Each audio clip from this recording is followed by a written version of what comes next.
Hello, good morning dear learners. Welcome to our Gyanjyoti online classes. Okay.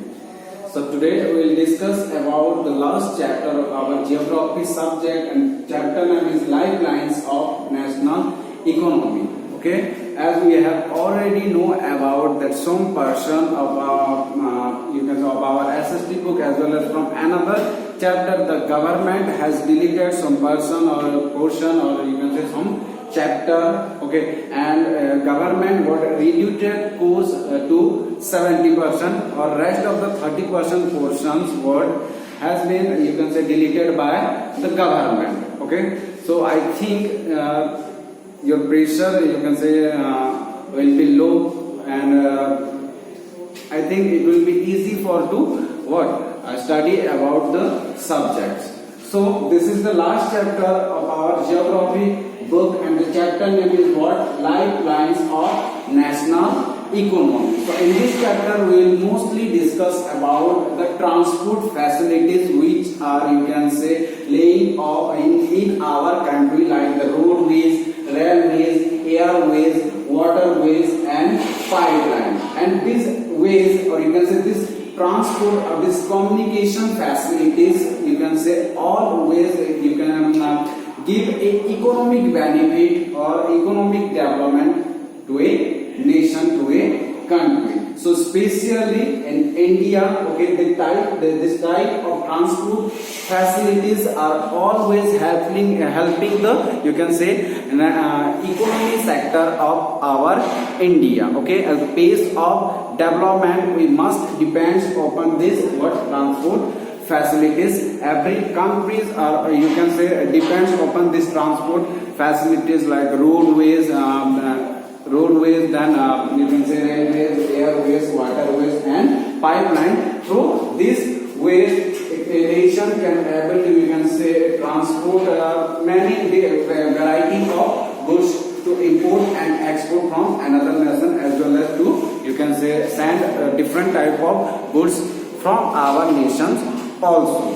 Okay, then movement of goods and services can be over three important domains of our earth. So movement of goods, or you can say transportation of goods, can be over three important domains of our earth, like land, water and air. Through three important, you can say, domain, or you can say sectors, okay, or things, we can able to move the goods.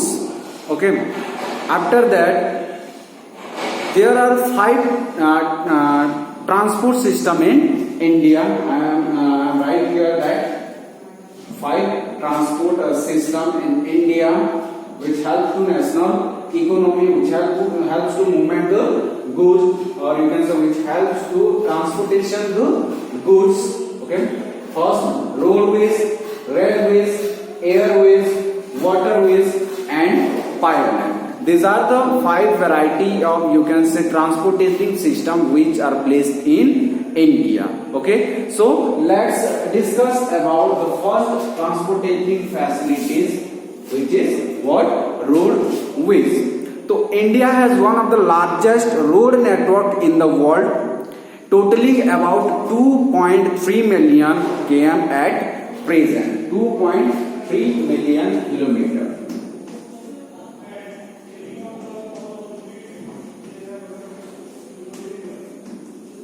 India has the roadways of 2.3 million kilometer.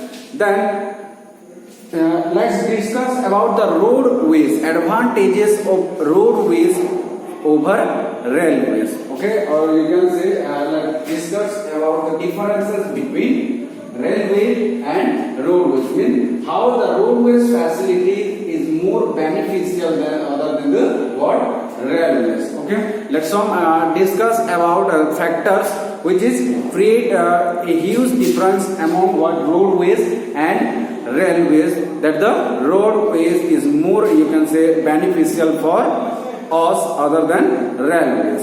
So construction cost of road is much lower than that of railway lines. Yes, it is true that the construction charges or construction money of roadways is lower than the railways. The roads can traverse comparatively more dissected and undulating topography, or you can say the roadway. You can say roadways is circulated all over India in you can say in extreme conditions also. Okay, and roadways give door to door services. What roadways gives door to door services, okay, which is you can say not possible in the field of railways. Okay, that's why roadways facility is better than the railway facility. After that, road transport is economical in transportation of few persons and relatively smaller amount of goods over short distances. Got it? Then it also provide door-to-door service. Yes, road transport is also used as a feeder to other modes of transport, such as the provide link between railway station, air and seaports. Okay, roadways you can say played a link between what? Railways, airways and seaports. So this is all about the advantages of what? Roadways, which is very essential for us, and the control you can say roadways is much better than the railways. Okay, then roads are categorized into 6 classes, or you can say there are 6 type of roads in India. There are 6 types. How many types of roads? 6 type of roads. Okay, like national highway, state highway. We'll discuss about brief about the roads in the category that roads are you can say generally roads are 6 types. The first one is golden quadrilateral super highways. The first one is golden quadrilateral super highways. Okay, let's see what are the features about golden quadrilateral super highways. That the project was launched by the government to link Delhi, Kolkata, Chennai, Mumbai and Delhi by 6-lane super highways, or you can say this golden quadrilateral super highways was constructed for link between the major market cities, or you can say major economic cities of India. Okay, and this is the 6-lane super highway. The major objective of this super highway is to reduce the time and distance between the mega cities of India. Okay, these are the market or major market cities of India, which are Delhi, Kolkata, Chennai, Mumbai. Okay, these are the major marketplace of India.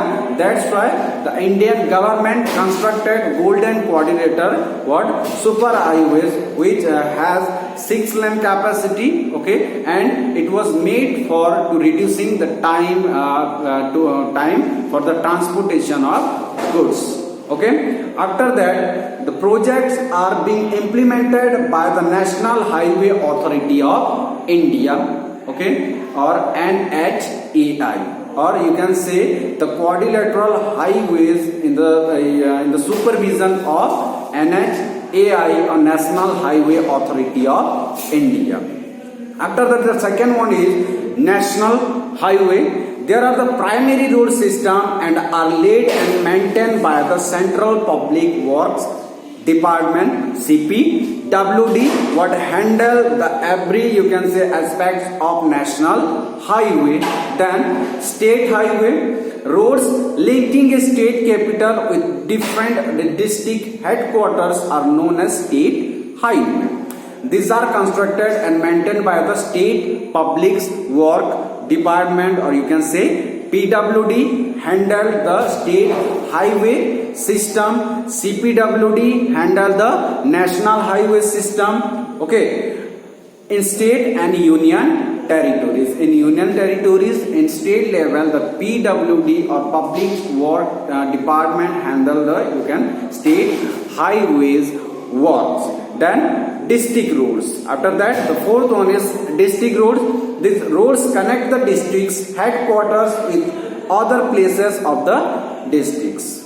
These roads are maintained by the Jilla Parishad. Got it? Means the district roads are connected the different districts and created a single unit, and these roads are maintained by the Jilla Parishad, okay, who is you can say work in district level. After that, the other roads means you can say the rural roads, okay, the roads which are lying in our village areas, okay, which link rural areas and village with towns are classified what under this category in other roads. After that, the last one is border roads. The border roads organization constructs and maintains road in the bordering areas of the country. This organization was established in 1960. Okay, in our border territory, like in Kashmir areas, in Assam areas, in Ladakh Valley. Okay, these are the border areas of India. So in that site or in that places who the border road organization, okay, take the responsibility to make roads in that particular areas, okay, and this institution or you can say this organization was established in 1960 for the development of the roads of strategic, okay, through these roads, okay, the Indian army can transport the armory or you can say weapons, and it also Indian army looks over the enemy through these roads. After that,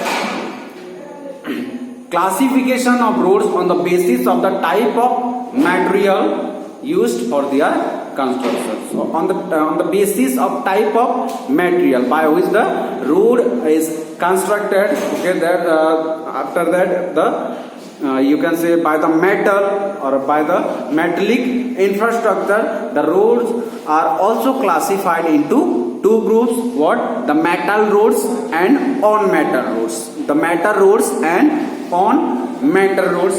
The metal roads, these roads may be made of cement, concrete or even bitumen or coal. Okay, these are known as metal road. After that, on metal road, roads made of mud and gravel which are generally found in our village areas. Okay, these roads are known as on metal road. After that, the national highway, then the state highway, then quadrilateral golden super highways. Okay, these you can say these highways or these roads are planned or constructed by metal, but in our village areas, the roads are lying in our village areas. Okay, these roads are created by mud or small pebbles. Okay, or you can say small conker. Okay, so on metal roads are mostly found in our rural areas, in our village areas. Okay, after that, the road density. Okay, the length of road per 100 square kilometer of territory or area known as road density. What is the road density? The length of road per 100 square kilometer area, okay, that is known as road density. So density of roads varies from only 10.4 kilometer in Jammu and Kashmir to 532.27 kilometer in Uttar Pradesh. Okay, in Jammu Kashmir area, you can say the most of the Jammu Kashmir areas or places are in mountain ranges. Okay, that's why it is not possible to proceed the road division in Jammu and Kashmir. That's why the road density of Jammu Kashmir is only 10.4 kilometer. But in Uttar Pradesh, the road density you can say 532.27 kilometer, because Uttar Pradesh you can say is a plain area. Okay, that's why it is possible to construct road in Uttar Pradesh other than Jammu and Kashmir. Okay, after road density, let's discuss about the railway network or railways of our India. So in India, what in India, the railways spread all over India like you can say a spider net. Okay, railway are the principal mode of transportation for freight and passengers in India. Okay, and mostly the goods or the produced good which are imported and exported from India. Okay, that you can say mentioned in railways network. And also the passengers, you can say the passenger, mostly the common people of India, they are mostly dependable on what? Railways network of India. It makes possible to conduct, you can say, multifarious activities like business, okay, then sightseeing, pilgrimage, or you can say travel along with transportation of goods over longer distance, and it is only possible through the what? Railways. The Indian Railways have a huge network of 7,133 stations. Okay, remember the numbers of the stations, that the Indian Railway have a network of 7,133 stations spread over a route length of 64,460 kilometers with a fleet of 9,230 locomotives, then 53,220 passenger service vehicles, and 493 other coach vehicles, and 2,29,381 wagons as on March 2011. Okay, you can say that it was the statistic of 2011. Okay, now in the field of railway network, we are developing our, you can say, our railway sector, okay, rapidly. Okay, this was the statistic of according to the 2011 railway, you can say, railway department. Got it? So many types of trains or many type of railways are going on in India, like the passenger trains, then the transportation trains, where the transporting goods like coal, manganese, nickel, like the crude oil, then petroleum, kerosene. Okay, after that our daily consumption like salt, then potatoes. Okay, these types of goods are, you can say, transported by railways in a huge quantity, as well as we also take benefit from the railways through the passenger trains. Okay, then the Indian Railway is now organized into 16 zones. The distribution pattern of the railway network in the country has been largely influenced by physiographic, economic, and administrative factors. The railway have become more important in our national economy than all other means transport put together. Okay, so there are some problems faced by railway transportation, that many passengers travel without tickets. Yes, many passengers who travel without ticket. That's why railway networks of India faced many problems, or you can say the economic structure of railway network of India going to downfall. Okay, then thefts and damaging of railway property had not yet stopped completely. Okay, the passengers, you can say, who are traveled without tickets, okay, they, time to time they are doing many criminal offences, like they were damages the railway property. Then people stop the trains, pull the chain unnecessarily, and this causes heavy damage to railway. So this type of problem faced by railway network of India. Okay, after that, the third lifeline of national economy, okay, that is what you can say, the airways. The airways, okay, it is an important, you can say, lifeline of our national economy. Airways is the fastest network and comfortably, and it also you can say that the prestigious mode of transport. Got it? It can cover very difficult terrains like high mountains, then dairy desert, dense forest, and also long oceanic stretches with air ease. Means through airways, what we are not facing the obstacles like the deep forest, then the ocean waters, then the mountain ranges. We can travel easily through the airways, or you can say the government easily transport the goods by the airways easily. Okay, then Indian Airlines, Alliance Air, private scheduled airlines and non-scheduled operators provide domestic air services to Indian government, to Indian people. Okay, then Pawan Hans Helicopters Limited provides helicopter service to Oil and Natural Gas Commission in its offshore operation.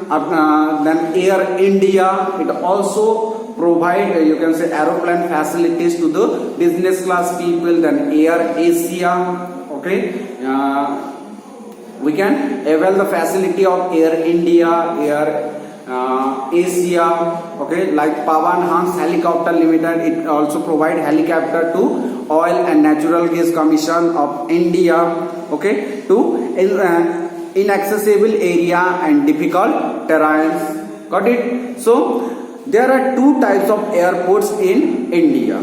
In every nations, you can say that what? International airport and domestic airport. What? International airport and domestic airport. So this is all about airways. The third, you can say, prestigious national lifeline of national economy. Okay. After that, the fourth one is waterways. So the fourth number, what? Water lifeline of national economy is what? Waterways. You can say that water is the cheapest means of transport. What? Waterways is the cheapest means of transport. Okay, the waterways are most suitable for carrying heavy and bulky goods through the ships. Okay, it is a fuel efficient as well as environment friendly mode of transport. So the best, you can say, transport facility is in this list is the waterways, because it is the cheapest transporting facilities, facilities available by the people as well as the goods. Then India has inland navigation waterways of 14,500 kilometers in length. The waterways 14,500 kilometers. India has a length of what? 14,500 kilometers of what? Waterways. Waterways that have been declared as the national waterways by the government are the Ganga River between Allahabad and Haldia, okay, which has 1620 kilometers. Then the Brahmaputra River between Sadia and Dhubri, which has 891 kilometers of length. Then the West Coast Canal in Kerala, and you can say Champakara, which has 205 kilometers of length. Then specified stretches of Godavari and Krishna rivers along with Kakinada, Puducherry stretch of canals, which has the length of 1078 kilometers. Then West Coast Canal length of 588 kilometers. So these are the, you can say, major waterways of India. Okay, then 90% of the country's trade volume is moved by these waterways, or you can say every countries or many countries, they are dependable upon the waterways, because waterways is the cheapest, you can say, mode of transportation of goods as well as for the people.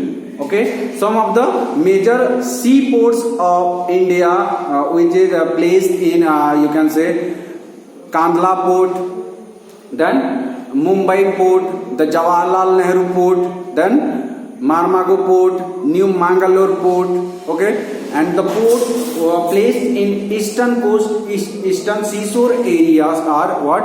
Tuticorin Port, Chennai Port, Visakhapatnam Port, Paradip Port, okay, then Kolkata Port, Haldia Port. These are the major port of India which played an important role for the development, for the enhancement of national economy.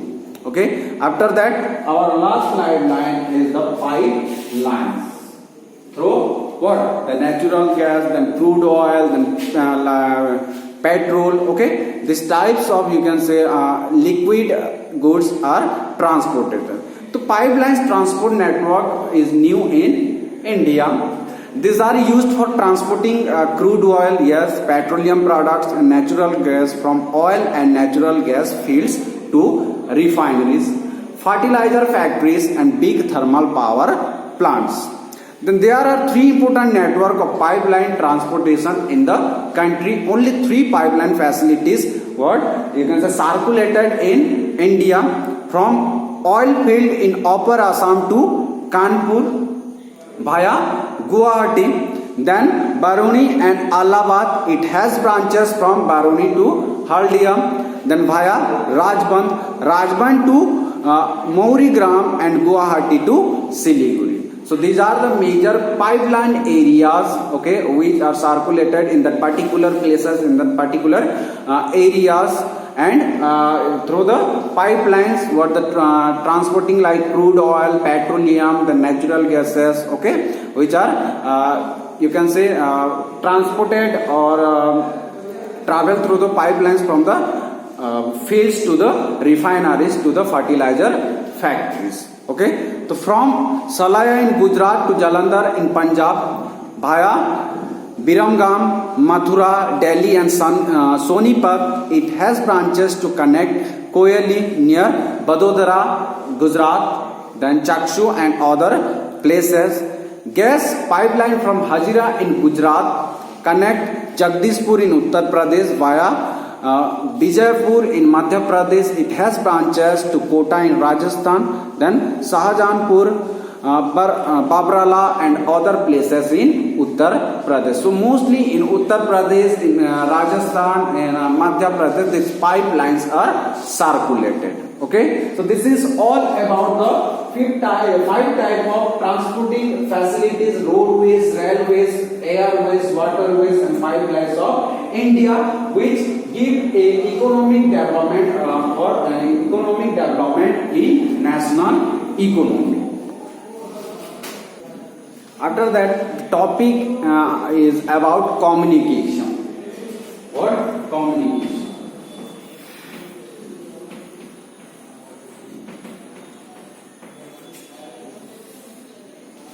So nowadays, what are the things we are mostly dependable on which things to communicate to each other? In mobile, then by the telephones, by internet, by Facebook, by WhatsApp, by social media, by postcards, okay, by radios, by televisions, we are connected to each others. So these are the, you can say, these are the means of communication. So mainly communication are two types, okay. Personal, one is personal communication. It includes postcard, letter, telegrams, telephones and emails. Okay, these you can say these are in the category of personal communication. And another one is what? Mass communication, where you can say the number of people are involved. It includes magazine, newspaper, radio, television, press and films. Okay, so these are the means of communication between the people: personal communications, okay, and mass communication, where a number of people are involved. Got it? After that, international trade. What? The international trade. Trade, the exchange of goods among people, state and countries is referred to as what?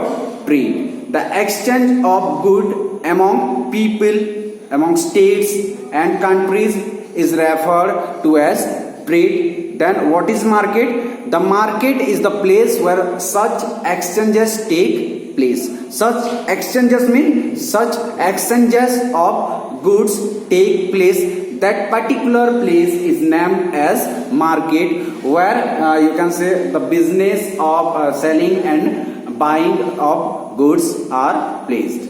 Then what is international trade? You can say that the trade between two countries or over two countries, that trade named as international trade. Okay. Another you can say term is balance of trade. The balance of trade of a country is the difference between its export and import. Okay, this is known as what you can say balance of trade. Means we have to import some number of goods or some quantity of goods as we have exported to other nations. Okay, this is what balance of trade. Then favorable balance of trade, when the value of exports exceeds the value what of imports, it is called a favorable balance of trade. Then unfavorable balance of trade, when the value imports exceeds the value of exports, it called unfavorable balance of trade. So these are the important you can say term, important factors of international trade. Okay, after that our next topic is based on tourism. Okay, tourism is also a trade because many foreigners, okay, by the year they are travel to India. Okay, from the foreigners, okay, the India, or you can say the Indian currency is rapidly grow up day by day. Got it? So foreign tourist arrivals in the country witnessed an increase of 11.8% during year 2010 as against the year of 2009. Okay, and it contributing what 64,889 crore of foreign exchange in 2010. Then more than 15 million people are directly engaged in the tourism industry. So tourism industries, through the tourism industries, many youth or many Indian people, okay, they gain the employment facility. So we can call tourism as a trade. Okay, then the importance of tourism. So tourism promotes national integration among the people, then provides support to local handicrafts and cultural pursuits. Okay, after that it also helps in the development of international understanding about our culture and heritage. Through the tourism, okay, we are connected to abroad people, we are connected to what other nations culture and heritage, and many foreigners, or you can say many we are also going to other nations for travels. Okay, so many foreigners according to the year they are traveling to India, and the foreign exchange, you can say foreign exchange, currency exchange is also grown up day by day by the tourism facility. So you can call another lifeline of national economy what is the tourism. So this is all about the lifelines of national economy. In this chapter, the roadways, railways, airways, waterways, pipelines. After that, the tourism facilities. These are the, you can say, factor. These are the most important, you can say, actor which has played an important role for the development of national economy. Okay, thank you. Have a nice day.